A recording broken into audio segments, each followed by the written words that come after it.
no time. Bad bitches is the only thing that I like. You ain't got no life.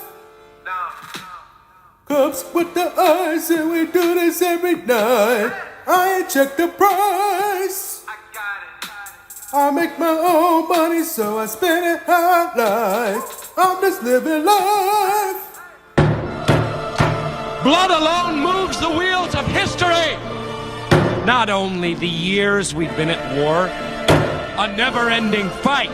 Once more rise and be worthy of this historical hour. We are warriors!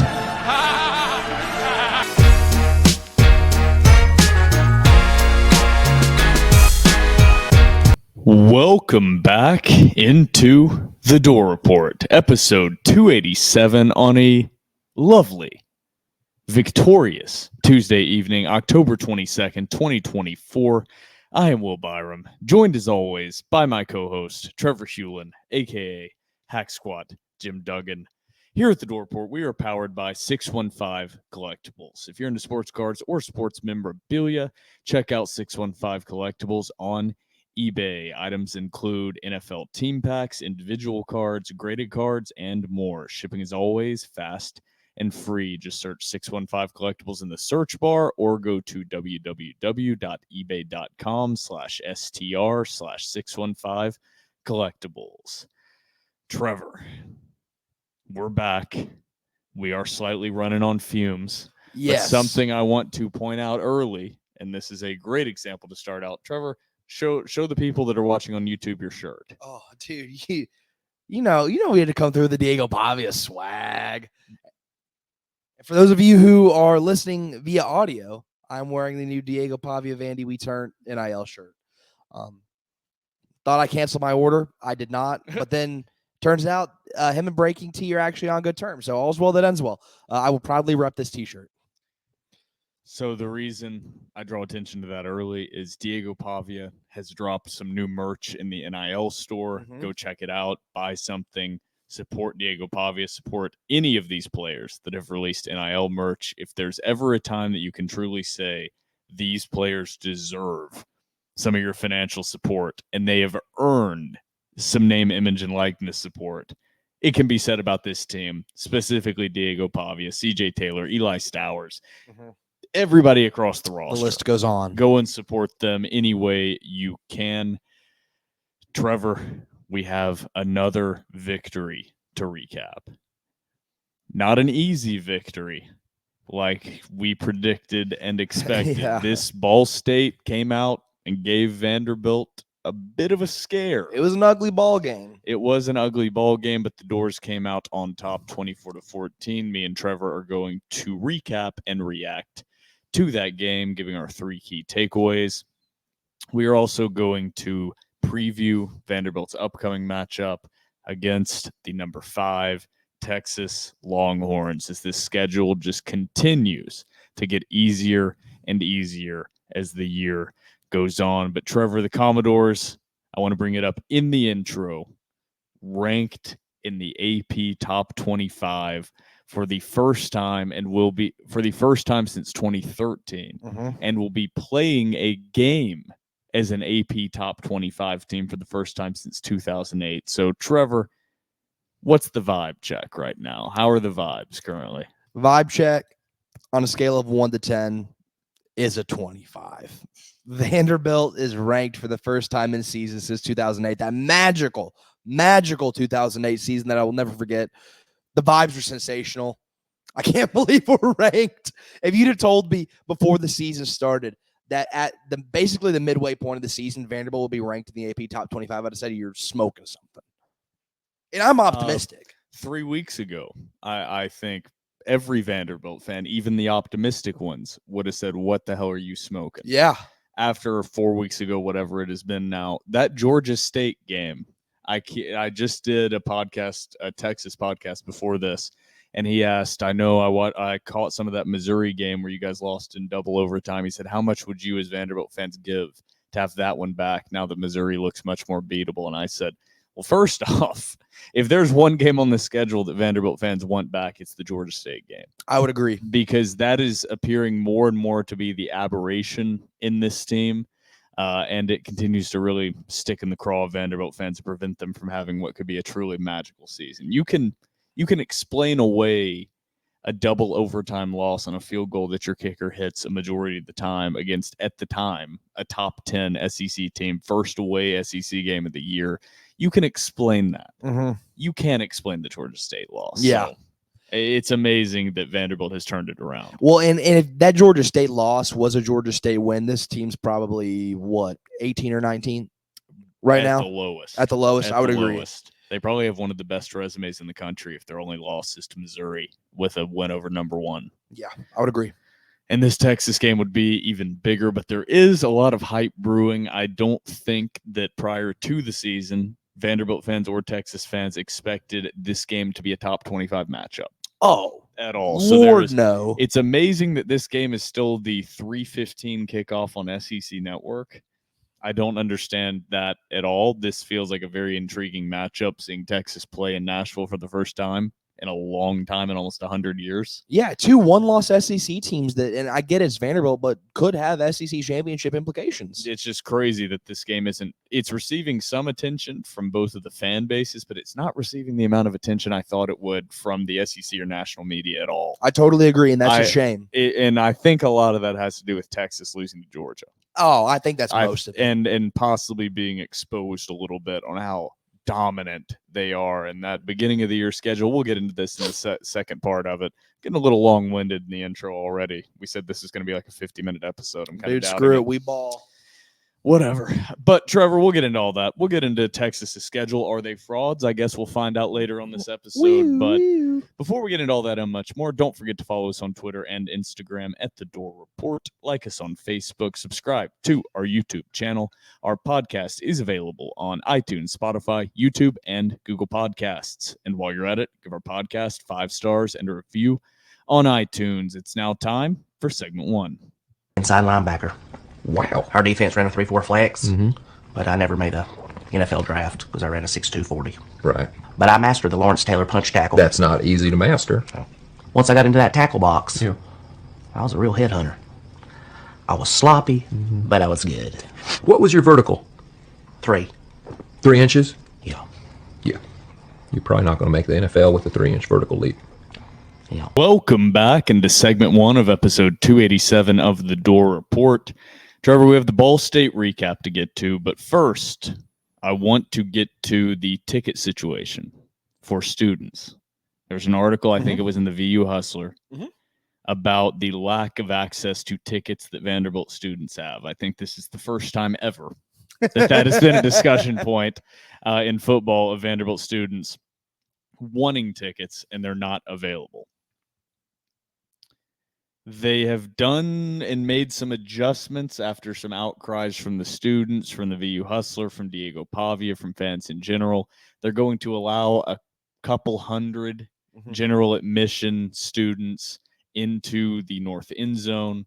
They're also going to basically get rid of all the tickets that are currently downloaded onto students' phones, and they're adding in a new ticketing system where students that have attended 3 or more games this season get priority access to student section tickets. And then after that, it's the normal system of just claiming them as it is with students.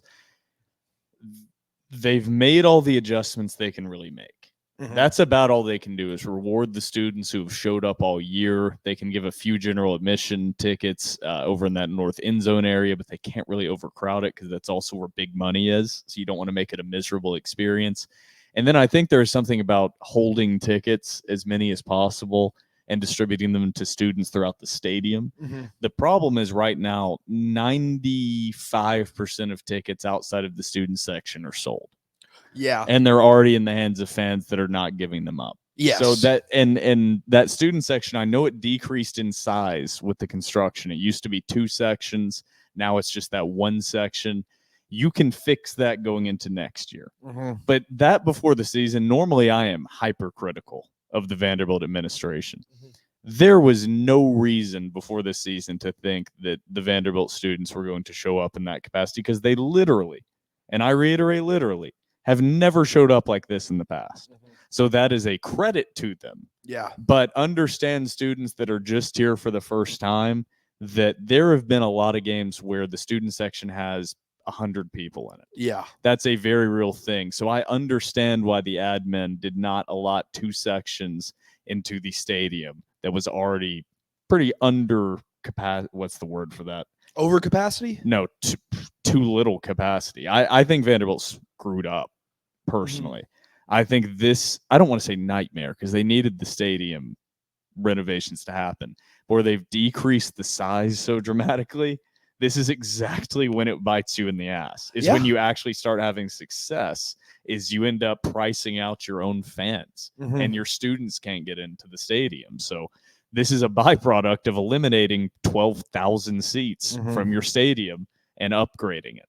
Yeah. I don't know if that's not really a criticism. It's just what No, happened. it's I understand just, why they did it, but this is the downside of that. Yeah, I think for the most part, the Vanderbilt administration, and we are not Vanderbilt administration defenders by any means, but for the most part, at this particular circumstance, I think their hands were kind of tied behind their back.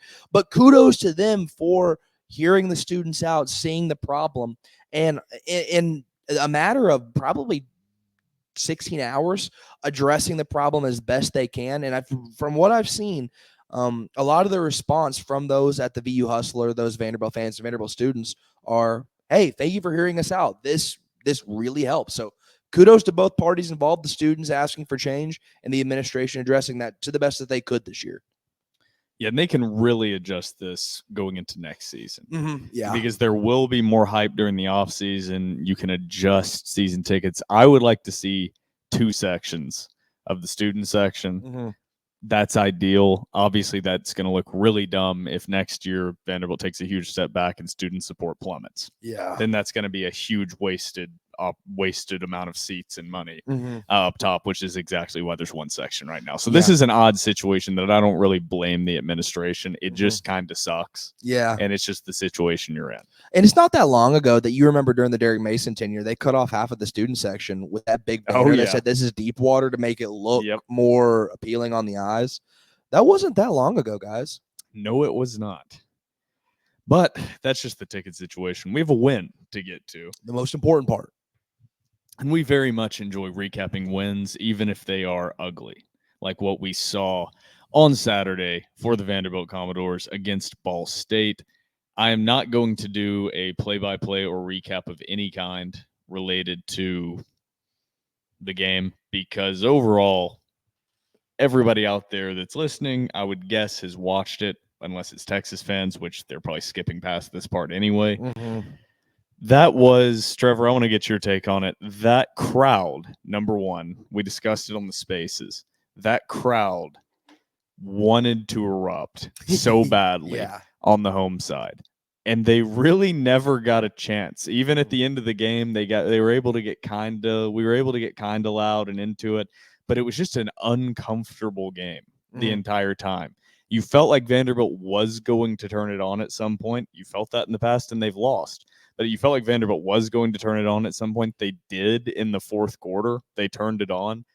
But Vanderbilt had a lot of big plays throughout that game. There were a lot of highlight plays from Pavia. He wasn't 100% sharp, but they had a lot of big explosive highlight plays. They just didn't finish in the red zone. Yeah. This game easily could have been a 35-14 game, a 38-14 game. But Vanderbilt, previously throughout this season, once they get in the red zone, they scored touchdowns. And early in this game against Ball State, they had to settle for field goals. And ultimately, that is why this game was as close as it was. Yeah, absolutely. And like you said to the crowd, a stellar crowd, really, for Vanderbilt standards, for an opponent like this. That was a amazing crowd, one of the best that I've seen. So shout out to you guys for showing up to the game. But yeah, I think you hit the nail on the head.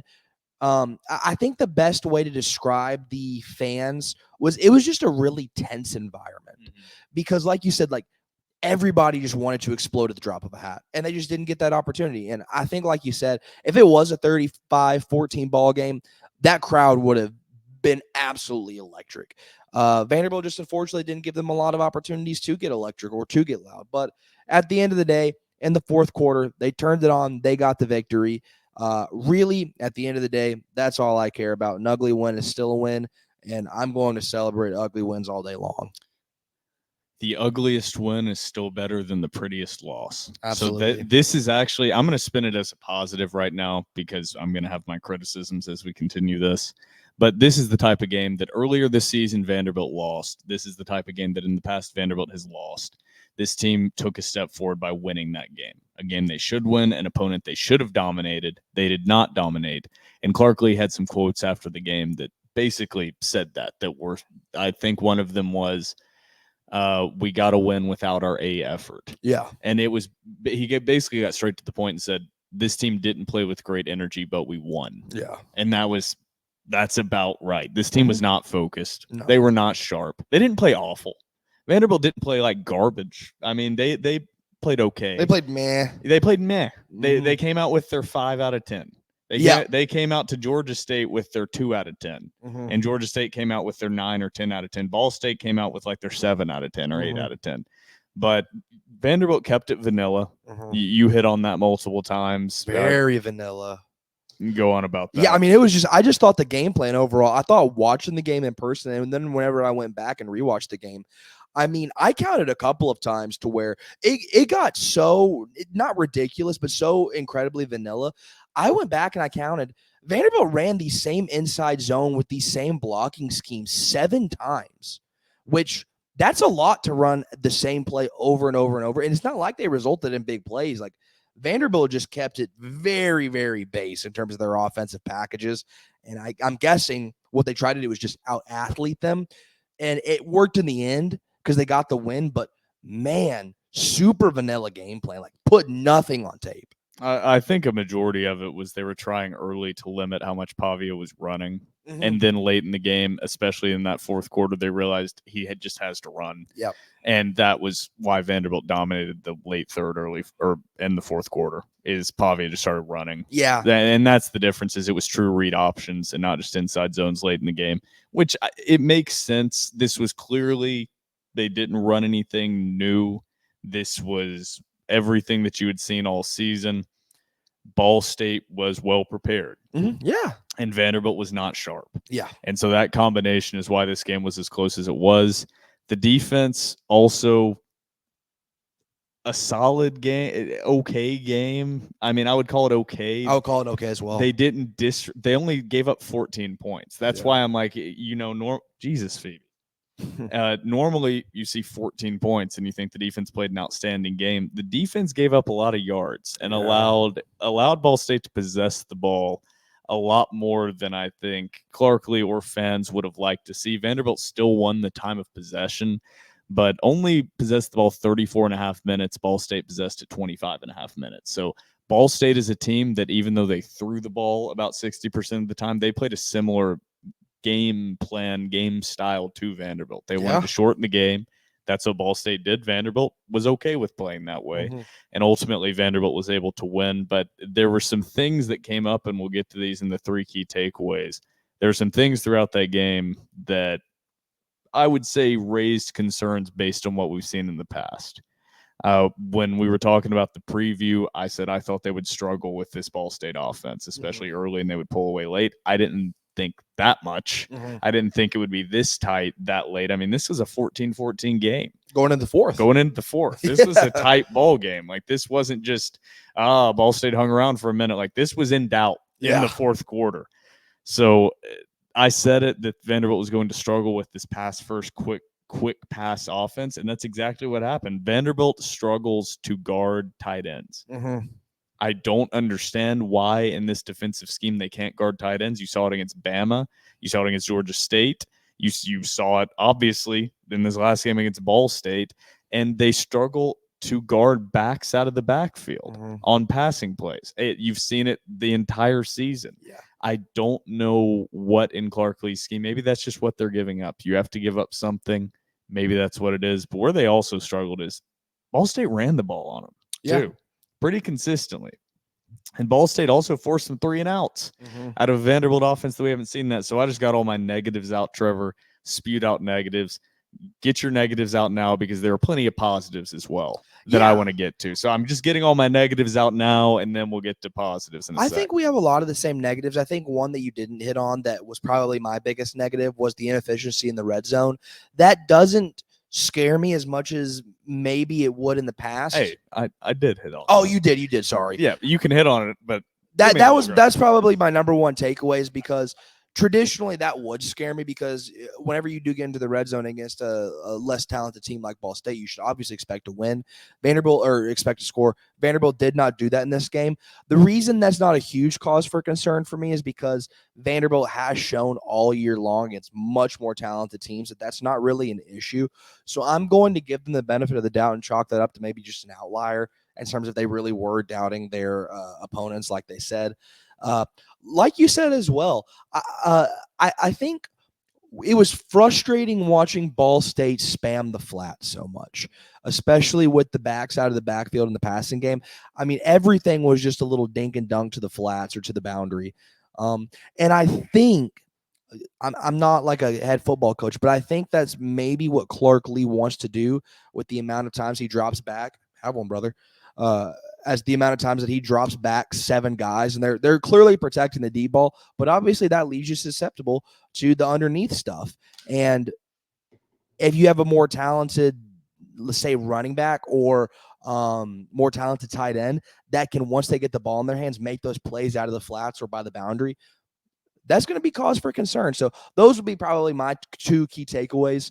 Can't call them takeaways. We still have to get to our takeaways. Yeah, my two negative There you takeaways. go. I think additionally too, I think we might be hitting on it. We might be hitting on our takeaways right now, but we're just yapping. No, but I want to go back to something you said, and this will be the one thing I say about it. Vanderbilt really needs Langston Patterson back, and I'm glad they're going to get him back this week. I think this week I really saw how big of a hole he leaves in the defense. Yeah, Langston Patterson is the most important man on that defense. You've seen it the last couple weeks. This defense has they haven't looked great in any game through the whole year, but specifically stopping the run, you've missed Langston Patterson. He disrupts a lot of plays in the backfield and makes a lot of tackles and is there consistently. So he's a guy you desperately need back. And reports are he is going to be back. One other thing before we get to our 3 key takeaway or the box score and then our 3 key takeaways I want to get to is the referees. I want to talk about this. Yeah. The insanely low amount of flags thrown in this game, only 2 penalties for 10 yards each for these teams. They were both prior to the snap penalties, illegal formations, or false starts. No defensive holdings, no pass interferences, no unnecessary roughness, no anything. These referees let them play. They did. There were multiple times in both directions, a couple times that some Vanderbilt fans and me as well were yelling for a pass interference or defensive holding against Ball State. And then there was one stop Vanderbilt got where clear pass interference. I think it was on Dante Carter against their tight end. And they just didn't call it. These referees were keeping the flag in their pocket. And Trevor, I loved it. I would much rather a referee crew do that as long as they do it. As long as they do it both ways. Both ways, and right, they did it both ways. So as long as you are consistent, I will never complain about a referee crew that is consistent. Yeah. In basketball or football, it's the ones that situationally call things based on how a team plays. The momentum that drive me insane. This ref crew didn't give in to anything. Yeah. So I'll give them credit on that. Kudos to them, a Maction referee crew. Oh yeah. Maybe Maction. Maybe we should poach the Maction referees in the SEC. Maybe we should. Actually, not even a joke. I would rather have that than a freaking flag show. Good God. Makes That's the game what there's so many. long. Welcome to the NFL. Just a flag show now. I'm also just mad at the NFL because my team sucks. But let's get to the box score real quick. Diego Pavia. This is where I had a small issue. I even said Diego Pavia missed a few throws that he normally makes. There was a couple dump offs to guys out of the backfield he normally hits. He didn't. Some timing was off. He missed Stowers on a wheel route in one situation, and he missed Junior Sherrill in the corner of the end zone in a situation. But overall, Diego Pavia still was outstanding. This was the part. Yes, he didn't play his best game of the season. He was still great. 17 of 31 for 275 and a touchdown. And also, also on a what was called a bum ankle, bum knee this week, 13 carries, 82 yards, and a touchdown as well. Yeah. Not his best game or anything. I mean, we're so fortunate whatever. that even Diego Pavia's C game is better than just about any Vanderbilt quarterback's A game we've seen in our lifetime. I say just about because of the exclusion of Kyle Shermer, but just about his C game is better than a lot of those guys' A games. Love Kyle Shermer.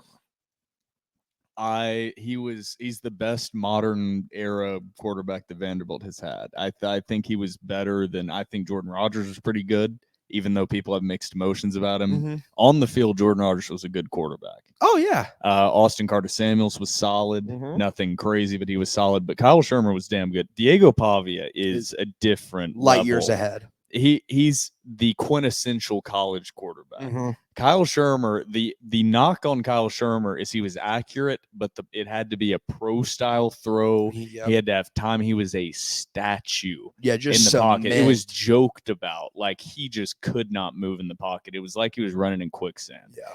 So it is amazing. This truly was what you would describe as Pavia's C game, trying to prevent him from running too much and taking too many hits. And he was still clearly, I was about to say clearly the best player on the field, but the next guy I'm about to talk about, you could make a good case he was the best player on the field. Diego Pavia's roommate, Eli Stowers. Dog. Dude, we've talked about it. We talked about it before this episode. Eli Stowers, 8 catches, 130 yards, and a touchdown. I won't say for the first time, because Vanderbilt does have Jared Pinkney, who was drafted, played in the NFL for a little bit. But this is a real NFL tight end that you are witnessing at Vanderbilt. Eli Stowers will be playing for a team on Sunday. I hope he comes back. I think he has 1 year of eligibility left. I think so. I hope he comes back, but this is a guy that is going to garner attention from NFL scouts. Now, you now have the selling point of NIL, step up, but you have the idea of, hey, you can finish your degree. You can continue to play college football, which is pretty fun. You can continue to improve your draft stock. We can also get not the same money, but we can get kind of close to the money for a rookie deal in the NFL. Absolutely. That's the difference now is you're not – I mean, it was before I completely understood if you have the possibility of being a 5th, 6th round pick, take it. Yeah. Because you can't pass up the opportunity for guaranteed, basically, if you make the roster $700K to $1 million. You get nothing in college. Yeah.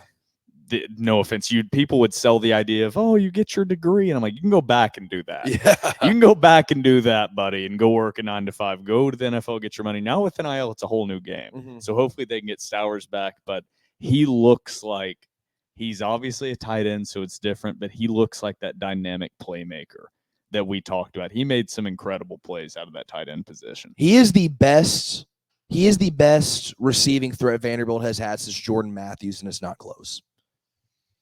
I would put, in terms of receiving threat, I would put him over Trent Sherfield. I would put him over Kalijah Lipscomb. It's hard to argue that based on what we've seen. Eli Stowers is – we expected him to be a key contributor. Yeah. Not like this. Good not God, like this. not like we this. talked about him in the season preview, but we didn't talk about him like this. I think we talked about Cole Spence I was going to say, and Cole Spence is contributing as well. Cole Spence having a good season. Yeah. I'll say this, before the season started, like, Cole Spence was like my guy out of the tight end room. Like, I thought he was going to have an insane season. He's having a good season, but like Eli is on a different level nationally. This tight end room, because of the success Pavia has had and the overall success of the offense, this tight end room has been talked about. But this tight end room is deep and it is strong because there's a guy that only has 1 catch on the year, I think, named Cam Johnson, number 84, that on a normal season would be Vanderbilt's tight end receiving threat. Yeah. And he's number 3 in that tight end room. So you have depth and weapons. And the connection Pavia and Stowers have is otherworldly. Yeah. But let's get to the rest of these stats here. Cedric Alexander, 12 carries, 41 yards, went out with an injury, but came back into the game. I think it was just a slight ankle turn or something like that. Chase Gillespie, 5 carries, 19 yards. Third leading rusher, actually surprising. AJ Newberry, only 1 carry for 3 yards. I rewatched the game, and that's kind of surprising. That was surprising. That's odd. I don't know what the reasoning behind that was necessarily. Maybe just keep him healthy. Maybe he was dealing with something because Newberry's been solid all year. They went to across the board offense and defense. They went to those second and third string guys early and aggressively. Yeah, I mean, Monty Jones had more carries than Newberry. Monty Jones 2 carries for 5 yards. You tried to manifest a Monty Jones touchdown. I thought we were gonna get one, dude. We were gonna get it. Unfortunately, did not happen. That naked boot. Yeah, Nate Johnson once again came into the game, and they ran a play to him that didn't work. They're trying to utilize him. Either utilize him in the Wildcat or don't utilize him. Like the little swing pass and jet sweep stuff, they're so keyed in on him that they know he's going to throw. They know he's getting it, so just put him in the Wildcat. Yeah. I think you have a better chance of success with him running the Wildcat than you do with him coming off a jet because they know it's going to him. I totally agree. Until you put him in the game and don't use him, then teams are just going to key on him and it's not going to work. Yeah. And I know Tim Beck knows that, and he's just hoping to open something up at some point, and maybe he's hoping he can put that on film to actually to use him as a decoy at some point, but we'll see. Whatever it is, it's not working right now. But on the receiving end, outside of Stowers, once again, the wealth was spread around from Pavia. Sherrill 1 catch, 43 yards on a dime from Diego Pavia, a beautiful ball. Cedric Alexander 1 catch for 38 yards on another great play from Diego Pavia, throwing the ball back across his body across the field, and a great run after the catch from Cedric. Quincy Skinner Jr., 2 catches for 23 yards, both early in the game. For Quincy, Cole Spence 1 catch for 13 yards, as well as the 2-point conversion catch that unfortunately doesn't show up in the box score, even though it's very important. Richie Hoskins, 2 catches for 12 yards, one that was a great catch but short of the line to gain at one point. And then there was one that was some weird miscommunication that just bounced off Richie's chest in the red zone that would have been a touchdown. I don't know what that was. Loic Fungi, once again, Fungi just slowly, week in, week out, one key catch. Just week after week. Fungi 1 catch, 11 yards, and Newberry 1 catch for 5 yards. Also, that 2-point conversion play to Cole Spence, beautiful play. Gorgeous. And beautiful job by the offensive line, because that's a slow developing play that looks beautiful if it works, if the O-line holds up. If the O-line lets pressure through, it looks like a disaster. Yes. So great job by the offensive line and Cole Spence sneaking out. On the defensive side, I would say Nick Rinaldi was one of the main standouts. He was mine. Led the team in total tackles, 5 solos, 7 total tackles, 1 tackle for loss, including a sack. I would say the other 2 standouts overall were C.J. Taylor and Randon Fontenette. C.J. Taylor, 6 total tackles, Fontenette, 4 total tackles, and half a sack. Demarion Thomas recorded his first sack of the season. Big dog up front. Big dog number 98, 4 total tackles, 1 sack. And then Bryce Cowan played a good game once again. Cowan is continuing to get better week in, week out. 4 total tackles, half a sack, or half a tackle for loss. And then Brian Longwell, 4 total tackles, 1 tackle for loss. That's the box score. Overall, already read off the time of possession. I won't run through too many of the team stats. Vanderbilt outgained Ball State by a lot. 420 total yards for Vanderbilt compared to 268 for Ball State. Vanderbilt, once again, was solid on third down. Yeah. 9 of 16. Not incredible, but solid. Really good. Ball State and Vanderbilt's third down defense was actually really solid. Ball State was 2 of 9 on third down. No turnovers on either side. This was a fast-moving game. It was. This was not a sloppy game at all. It would have been over by 8 o'clock if it weren't for TV timeouts. You see a 24-14 game between Vanderbilt and Ball State. You think this must have been sloppy. Slop fest. That's what's weird about this game is it wasn't. Both teams just played solid. Yeah. Ball State played very well. Vanderbilt played solid. Vanderbilt played like a 4. Vanderbilt played a C. Yeah. Like they didn't play an F. They just played a C game. And a C game right now for Vanderbilt is beating Ball State by 10 points. Yeah. So the only small concern is I brought it up in the preview. Clark Lee this season, this team, and I'm curious your thoughts on it, they're just playing to their competition. I know that's obvious, but you saw it again. Whether it's up or down, whether it's number 1 Bama, whether it's top 10 Missouri at the time, or it's Georgia State or it's Ball State, the only game Vanderbilt didn't play to their competition is Alcorn State. If it's an FBS opponent, Vanderbilt's playing to their competition, it feels like. And that basically seems like what's going on. I turned around to you in the middle of the game. I think it was like a tie ball game, or it was obviously a close ball game. And I turned around to you and I said, I wish we could just play 12 SEC games because this team would be on their A game all 12 games. So frustrating game, come out with the win, definitely played down to their competition. But little teaser, do have to get to Texas. So hopefully Vanderbilt plays up to their competition. All right, we've already hit on most of what this is going to be, but let's go ahead and get our 3 key takeaways. Yeah. I've already said what my number 1 key takeaway is. I accidentally said it early. Red zone efficiency. All year, Vanderbilt has been efficient in the red zone. They weren't inefficient. They still scored on all their red zone trips this time against Ball State. But instead of touchdowns early, they got field goals. And that's why this game was close. I said it. This easily could have been a 35, 38-14 game. But Vanderbilt didn't capitalize in the red zone. Also, this is a little tack on to it. The special teams and punting from both sides were fantastic. Sensational. Most of the game. Ball State hit a couple shorter punts that Martell Height was able to return. But overall, Vanderbilt had bad field position most of that game, especially in the first half. So shout out to Ball State and that punter. But the red zone efficiency, number 1, is my key takeaway. I think that's an aberration. I think Vanderbilt is set up to be successful in the red zone, and they just didn't want to pull any bags out of their or any tricks out of their bag against Ball State. So I'm not concerned, but that is a takeaway from the game and why it was so close. Absolutely. My key takeaway, it's not negative. It's actually pretty positive. Vanderbilt continues to limit turnovers. No turnovers this game. Diego Pavi only has 1 fumble and 1 interception on the year. Vanderbilt continues. They didn't win the turnover battle in this game, but overall in the season continues to win the turnover battle. That's something that last year's Vanderbilt team surely as hell didn't do. You know what I mean? So that's a positive. Just keeping the ball safe, playing smart football, high percentage throws, high percentage plays. That is a recipe for success. So that was my key takeaway number 1. My key takeaway number 2, and this is going to be a little contradictory because the defense didn't play that poorly. And the stats won't really tell this as well. But if you watch the game, you know what I mean. Quick pass teams and getting teams out of rhythm is still a huge issue. And that's what concerns me moving forward. I know these are kind of 2 negative keys, but you only beat Ball State by 10. So it's not going to be glowing positive takeaways from that game. But that concerns me moving forward with Texas, with Tennessee, with LSU, even with South Carolina.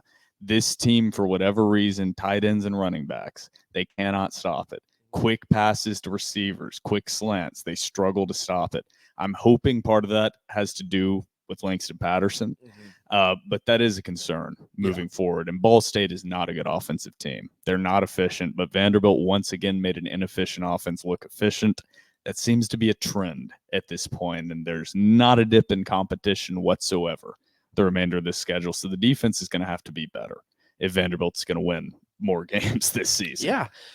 My key takeaway number 2, it's not something we've seen Vanderbilt do all that often at all this year. But I found it really interesting, and I'm wondering if it's something, and I'm hoping it's something that they can utilize for the rest of the season, is that whenever Vanderbilt found themselves in slumps, not just in this game, but also in the Georgia State game, went to tempo, got some momentum, strung together some big plays, got some consistency. A team that obviously does not want to use tempo and does want to control the clock, going against that in order to trying to get efficiency and trying to get some plays going and some drives going. I thought that was really interesting. I'm wondering if Vanderbilt would utilize that going forward. I know that's not their MO and that's not their game plan. They want to control time possession. Running tempo does the opposite of that. But it's nice to see that if Vanderbilt does kind of find themselves in a slump, they know, hey, we can do this and hopefully get ourselves out of that slump and get points on the board. Yeah, my key takeaway number 3 was going to be something I had already said as well. You really felt it in this game that Vanderbilt was missing Langston Patterson, but I'm gonna give a more positive takeaway for my key takeaway number 3, and that's going to be this team has done a great job, or what seems to be a great job, of correcting those penalties that they had early in the season. I know I hit on this referee crew, just wasn't calling anything, but the last 3 games, Vanderbilt has fixed what seemed to be a big problem early. They've won the penalty battle, which is just as important sometimes as winning the turnover battle, which is also what Vanderbilt has once again done, is they at least stalemated in the turnover battle. And if you can win the penalties and win turnovers or not turn the ball over, then you're going to have a shot against any opponent. Absolutely. So that's my key takeaway. Number 3 is Clark Lee is making adjustments. This team is improving week by week, even if they come out with their C game, even if it doesn't look like it on the field, they're improving on the little things week by week.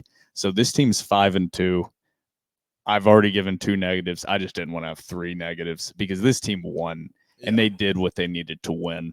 So this team is doing the little things right. And man, that's a huge step forward to come out, play a very mediocre to below your standards game and still win. Yeah.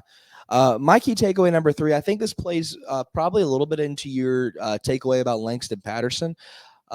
Just in the game and rewatching the game, it felt like there was a lot of confusion and maybe possible miscommunication on the defense.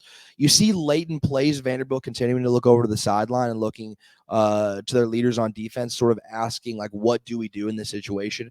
You really see it in the back half of the defense as well, with a lot of communication or miscommunication amongst the secondary. A lot of them are asking, what's my assignment? Who do I move over to? Guys are directing guys in place really late into the play. That's something that can hamper Vanderbilt going forward, especially against teams who we'll get into, like Texas, who love to run a ton of pre-snap motion. That can cause a lot of confusion for a team like Vanderbilt that might not understand what their assignments are, understand what the play call is while they're on the field.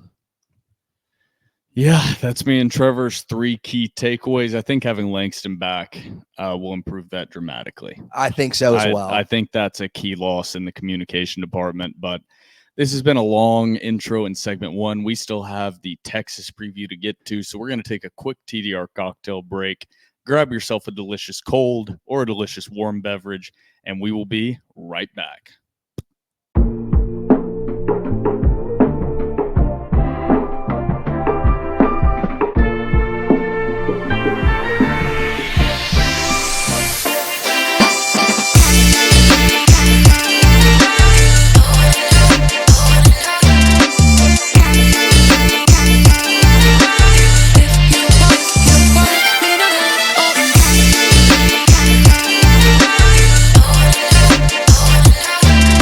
Welcome back from the TDR cocktail break. Me and Trevor have the Texas preview, our 3 keys to the game, and our predictions coming up.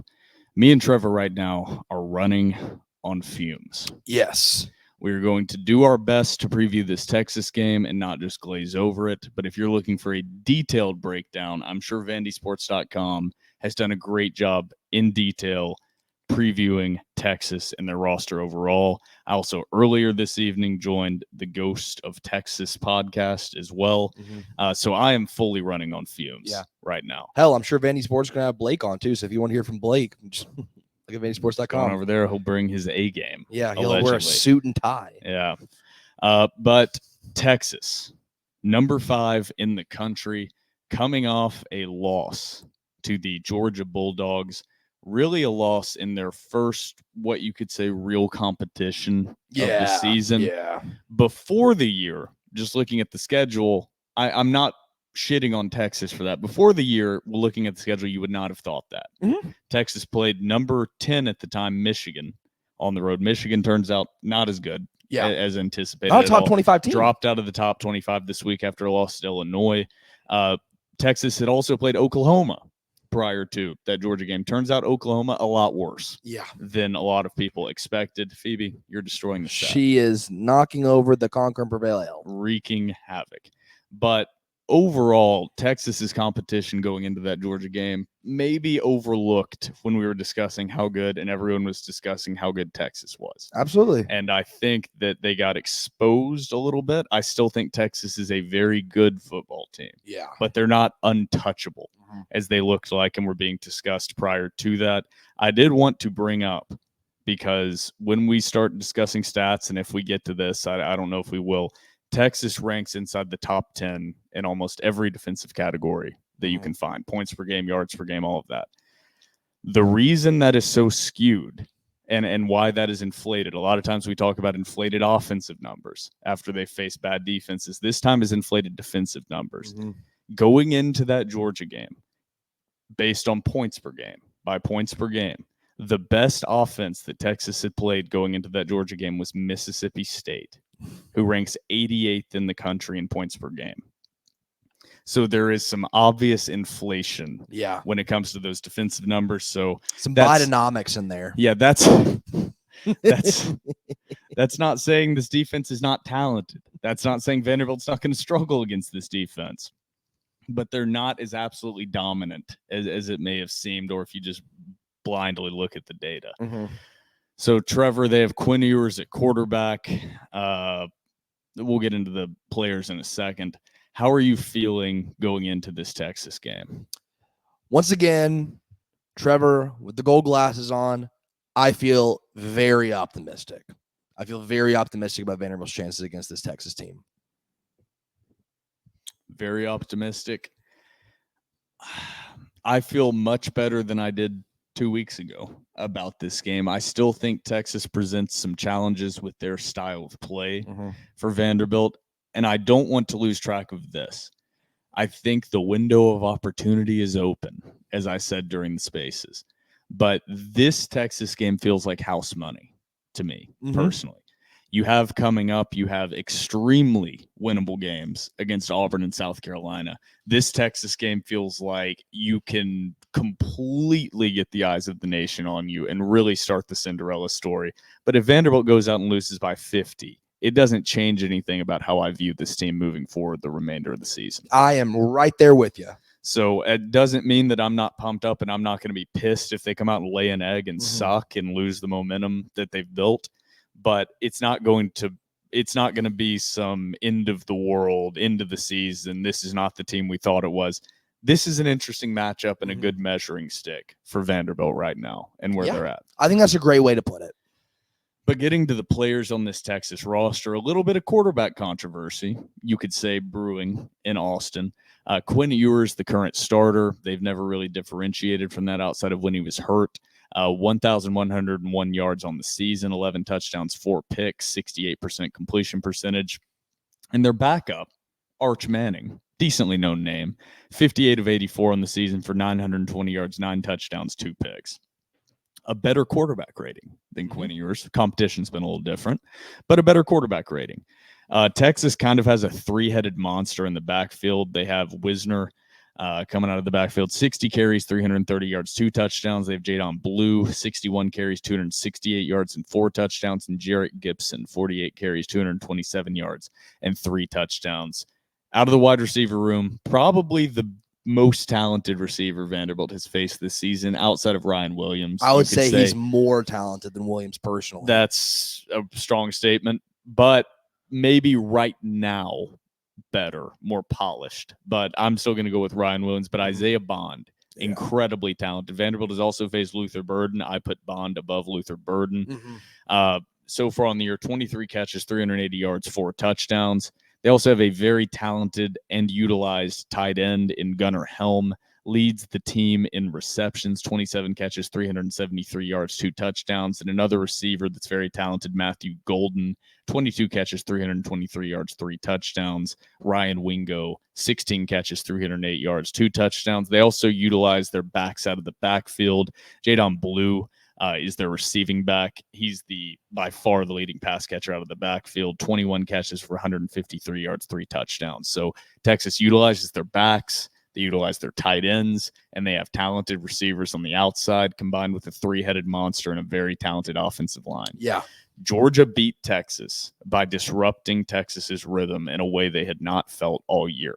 Georgia sent a lot of exotic blitz packages and really got Quinn Ewers out of his rhythm, knocked him out of the game early, actually. And Arch Manning had to come in, who also struggled against the pressure that Georgia brought. I didn't get to see a lot of the game. I went back and watched some highlights. We were obviously at the Ball State game for a majority of that game. But that's the breakdown of Texas. Team stat wise, I can go into some matchup stats comparing Vanderbilt and Texas. Texas throws the ball a lot more than Vanderbilt does. Texas throws the ball over 50% of their plays, 44th most in the country. Vanderbilt, on the complete opposite side, only throws the ball 38% of their offensive plays, 123rd in the country. So 2 differing styles on the field. Getting to time of possession, Texas, not a huge time of possession team. That's not really what they're focused on. 80th in the country in time of possession, while Vanderbilt sitting at 13th in the country. So prioritizing time of possession is going to be in my keys. So I'll go ahead and spoil that. I'll go ahead and spoil it for you because that was my number one, brother. That is probably the most obvious one, and that'll save us some time here. But getting to the stats that I already gave the caveat that they're inflated due to the offenses Texas has faced, that doesn't take away from how impressive they are. Texas is number one in the country in opponents' points per game, only giving up 9.7. Number one in opponents' yards per game, only giving up 237 yards per game. Number one in opponent yards per play. Number 10 in opponent third down conversion percentage, while Vanderbilt on offense is number 5 in the country on offensive conversions on third down. So that's going to be another key matchup. Texas has a good run defense. They have a good pass defense. Number 1 in the country in opponent yards per pass. Number 11 in the country in opponent yards per rush. Opponents are only averaging 3.1 yards per carry against Texas. This is a good Texas defense. I just want to keep reiterating that. Their overall stats on offense are solid. Running game is really middle of the pack, right around 50th in the country. Their pass game is what has been, Texas fans will claim it has been underwhelming. Still statistically, it's up there near the top. 12th in the country in completion percentage. Texas is completing 68% of their passes. Yards per pass is 17th in the country, 8.6 yards per pass. They're also throwing the ball 38th most in the country. And averaging the 15th most pass yards per game, 295 per game. That's the stat breakdown for Texas. Another number one I forgot. Sorry. Texas's red zone defense is also number 1 in the country. Opponents are only scoring 50% of the time in the red zone against Texas, while Vanderbilt is number 12 in the country, scoring 95.8% of the time when they get in the red zone. Another key matchup. A lot of stats just thrown out. Trevor, do you want to go ahead and get to our 3 keys? Or do you have anything you want to add? No. big numbers, guys. Big numbers, guys. Dude, I'm a data guy. Will was just pumping this shit in his Excel spreadsheet before he hopped on here, dude. I was doing some ANOVAs and some partial correlations on them. Before we get into our 3 keys, though, we got to bring up another key stat, Vanderbilt's historical all-time record. Vanderbilt's currently the only SEC team with a winning record over Texas, 3-8-1 all-time. No need to discuss any further details about that record. Little bro. Vanderbilt's 3-8-1 all-time. What's up, little bro? Getting to our 3 keys to the game, I'll go ahead and give my number 1 because we spoiled it. Win the time of possession battle. Not a priority for Texas, obvious priority for Vanderbilt. Will be interesting to see if Texas does prioritize that or if they just stick with their game plan. I know Vanderbilt's going to stick with their game plan, so you have to win time of possession. I think that's very obvious. Very easily said, much tougher to do. Yeah, and the only thing I'll add to that is the way that Georgia disrupted Texas's offense by bringing those exotic blitzes and those stunts.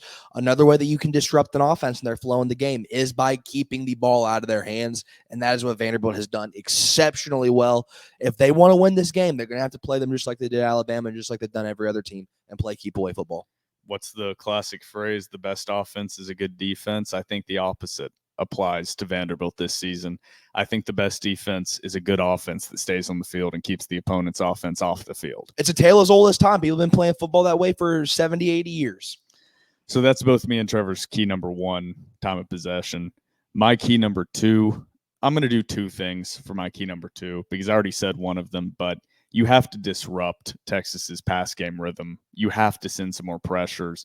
You have to send some blitzes. I know that's not what Clark Lee wants to do. Maybe he won't do it. But in some way, you have to get Texas out of rhythm. They did not do a good job against Ball State getting them out of rhythm. If you allow Texas to get into rhythm like that and Quinn Ewers to get clicking with Isaiah Bond and Helm, they're going to move up and down the field on you effortlessly. So you have to do something to make Quinn Ewers uncomfortable. So far, Vanderbilt has not been able to do that consistently. Not having Zaylen Wood, what seems like is going to be the remainder of the year, is a big, that hurts. Yeah. That hurts a lot, having a pass rushing threat in the interior of that defensive line. But Sidner's going to have a game. Rinaldi's going to have a game. Those guys on the edge are going to have good games. So that's my key number 2. but disrupt the pass game rhythm. I was seeing if I was going to add anything onto that, but yeah, just disrupt the pass game rhythm. And maybe I'll add this one. Maybe I'm stealing something from you, and I'm sorry. You also got to score in the red zone. Touchdowns. Yeah. That's a very obvious one, but Texas's red zone defense is spectacular. Yeah. But Vanderbilt's red zone scoring offense is really good as well. You just can't settle for field goals. Yeah. You got to put points up. You obviously can't turn the ball over in the red zone, but Vanderbilt's offense is built to score in the red zone. You've got to capitalize on those opportunities. You got to walk away with 7 and not 3. I totally agree. Yep. My key takeaway, or my key to victory number 2, the secondary is going to have to play a hell of a game, especially those boundary corners and Colby Taylor and Martell Height. I think, and this will kind of piggyback off your key, Clark Lee has been open and honest, and you can even watch it in his game plans. He does not like to bring pressure. I think you're right. I think in order to disrupt this Texas offense, which has so far, a pretty susceptible offensive line. Their offensive line has sort of failed expectations for what they had for them this year. Even against lesser talent, they have a pretty high success rate against Texas offensive line. You're going to have to get home, and that is going to leave a lot of one-on-one matchups with very talented pass catching threats. The Vanderbilt and the secondary and the linebacker core is going to have to be very, very, very sound and try and hold as much ground as they can while that defensive front gets to Quinn Ewers or Arch Manning. I think we'll see both. You think we'll see both? I said this in the season preview. I think by the time Texas played Vanderbilt, I said that Arch Manning would be the starting quarterback. If they have a couple of rough offensive series to start the game, Sark's going to pull the hell out of Quinn, and you'll see Arch. If they can disrupt him early. Yeah. I think you might be right. I think you'll see Arch at some point. My key number 3, I don't know if this is obvious, and it's not necessarily specific, but it's what has to happen if Vanderbilt's going to win. And this isn't something you can have in your game plan. I just have it written down. Have to have Pavia moments. You have to have 2 to 3 times that Pavia makes a throw or a run, 2 to 3 minimum, probably 4, 5, 6 like you did in Alabama. You have to have moments that make you go, wow, and moments that garner national attention from the highlight. And Pavia, that's just something Pavia is going to have to do. If you're going to beat another top 5 opponent, Pavia is going to have to Pavia. And he has that capability. When Vanderbilt has Diego Pavia, they have more than a puncher's chance. They have a quarterback's chance. And that's a good chance that I'll take. You have not been able to say that in the past. So Pavia is going to have to Pavia. And that's my key takeaway number 3. Yeah, I think that's a great Or not key takeaway, key to the game number 3. Yeah, I think that's a great key. My key number 3 is I think somebody in the receiving threat or the receiving room is going to have to step up, because I think Texas is going to do their darndest to try and stop Eli Stowers. So they're going to try and take away your main pass catching threats. Somebody else is going to have to step up. So far, whenever it's not Stowers, it's been Junior Sherrill. What happens if Junior Sherrill has a bad game? Quincy Skinner Jr. needs to be ready. I think he's shown that he can make big plays in big-time moments. Cole Spence is going to have to be ready. Cameron Johnson is going to have to be ready. Those backs out of the backfield are going to have to be ready. Whenever they lock down, if they lock down, I don't think anybody can lock him down to where he's totally neutralized, but they're going to try their darndest to do that. Who's going to be that next guy to step up? You have to have somebody like that. Yeah, at some point, you're going to face a defense that's just going to say, we're not going to let Stowers. They're just going to bracket him all game. They're just going to double team him the entire game. He'll get a couple catches just because him and Pavia have such a connection. But at some point, you're going to face a game plan that their plan is just he's not catching the ball. Yeah. And I think that might be this game. And that leaves matchups for other people, and who's going to be able to step up and take that big-time moment. I love that takeaway. But, Trevor, fumes are running out. We're running on nothing. Let's get to our predictions. You want to go first or second here? I'll go first. Guys, I love all of you. I love you all so much. A lot of people want a hack squad Jim Duggan hype speech. I'm going to say this. If you need a hack squad Jim Duggan hype speech to get up for this game, then you need to go to your cardiologist because something's wrong with your heart. It ain't pumping hard enough. It ain't pumping quick enough. The blood is not flowing through you. I will give them whenever I feel like the Doors need them. But if you look at this game and you need a hype speech to get to lot 2, to crack up some beers, to get in the bank, to cheer on your boys, then I'm sorry. I don't know what to tell you. I want to believe in this team. I believed all year long. They've let me down sometimes, but my God almighty, have they lifted me up. The gold color glasses are on. The Cinderella story turns from Cinderella to Big Dog this week whenever Vanderbilt takes down the Texas Longhorns. Throw them up, throw them down, horns down. Doors 42, Longhorns 38. It was always the Doors. It was always Clark Lee. It was always Vanderbilt. Diego Pavia, Heisman moment in this game. Repeat that score again. 42-38. 42-38. Hack Squad has the boys victorious. Vandy, we're fucking turned. We're turned, baby. Put those horns down. Thank you, Trevor, for predicting a win. I want to predict a win so bad. I know you do, baby. I know you do. I want to predict a win. I know your heart. Right now on ESPN's FPI or whatever, their analytics give Vanderbilt a 9% chance of winning this game. 9.1, I think. The line right now is an 18.5-point line. I think both of those are ridiculous. I think Vanderbilt has a 20 to 30% chance of winning this game. 100% reasonable, realistic, what we have seen from Texas, their competition level, what we've seen from Vanderbilt. But my prediction is not based on what 20 or 30% of me thinks. It's based on if I was actually putting my entire bank account on the line, what would my real prediction for this game be? Not as a Vanderbilt fan. So when I predict a win, you know I'm actually predicting a win. When I predicted a win against Kentucky, when Vanderbilt was a 14-point underdog on the road, You believed. I believed it. I thought Vanderbilt was going to go on the road into Lexington and win, and they did.